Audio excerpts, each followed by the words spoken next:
Okay, Charles, so let me start with you because I know you have a piece up on National Review this morning, which everybody should read. It's called All the President's Incoherence. Your thoughts on how he did?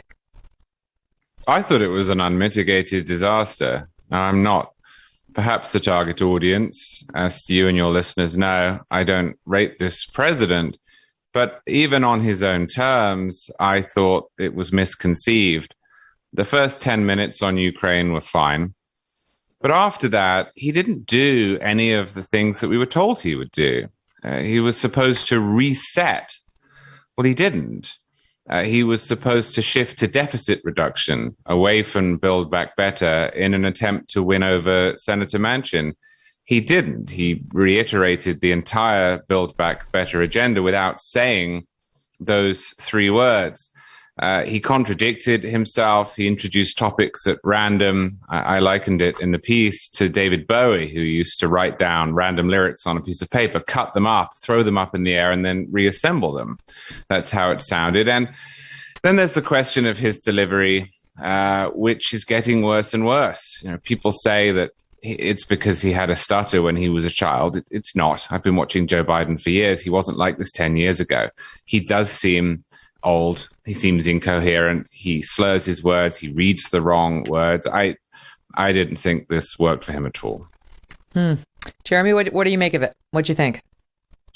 I think it was the message that you would expect from the leader of a party that doesn't really have a coherent message to unify voters around going into this next midterm election and possibly even into 2024. It was a string of very vague utopian promises. We're going to end expensive prescription drugs. We're going to end expensive housing. We're going to end all inequality. We're going to end poverty. We're going to end misery, period. And it seemed that all of those promises, the president really couldn't back up with any specifics. I mean, it struck me how vague many of his lines were. And I think that while there probably were some appeals there that he made to the center, you know, there was a line he had where he said, we're not going to defund the police, we should fund the police. I think the perceptions of this administration as captive to the far left are really problematic, even if that's often exaggerated. I think that the hardest thing that the Democrats are going to have to contend with over the next few months is a version of what we saw unfolding in Texas last night and with the primaries in the southern part of the state, where you have a progressive and a moderate who are headed off into a very contentious runoff. And if that progressive ends up winning, it's going to really make it hard for the party to say that it's representative of most Americans and not a far left entity. Mm-hmm. I want to get to that defund the police thing in 1 second, but to your point of this, wish list, this Democratic utopia, all I could think while watching it was, okay, so he's throwing out these huge things. We're going to cure cancer, and we're going to have all sorts of provisions for Democrats that they've been asking him for. And I thought, all right, well, in 2022, I would like to have the body of Giselle and the skin of J-Lo and the energy of a 12-year-old, along with the metabolism. Those are my goals for myself.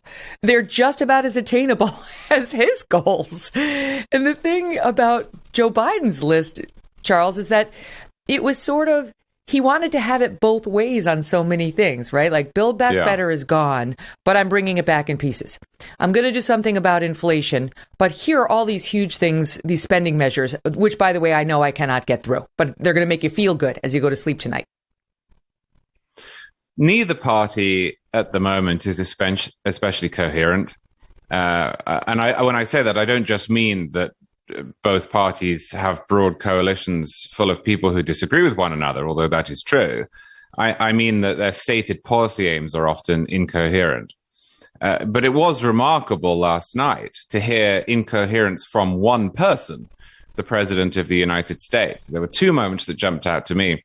The first was that Biden tried his folksy shtick about how he understands the effects of inflation. He knows what it does. He understands why people are so angry. And almost in the next sentence, he touted the $2 trillion in spending that his party rushed through last March, which is responsible for exacerbating inflation on a grand scale. Pick one. The second thing he did was focus in on what is really a more Trumpian line, which is make it in America, build it in America. Now, that's actually quite popular. And the reason he's doing that is that he has found out from focus groups that when Democrats talk about inflation, people don't really buy the idea that it's because we have greedy corporations, but they do buy, erroneously, because this is economic nonsense, the idea that we can fight inflation by bringing manufacturing back to the United States. So he went all in on that. But then he proposed a whole litany of ideas that would make it much more difficult to bring manufacturing back to the United States by making us less competitive, by making labor more expensive, and by making capital likely to flee. Again, pick one. So, in a sense, this was a president who was trying to push buttons and work around the public's distaste for him, but doing so in no thought through way at all. Hey, thanks so much for watching. If you like what you just saw, hit the subscribe button for more clips and full episodes.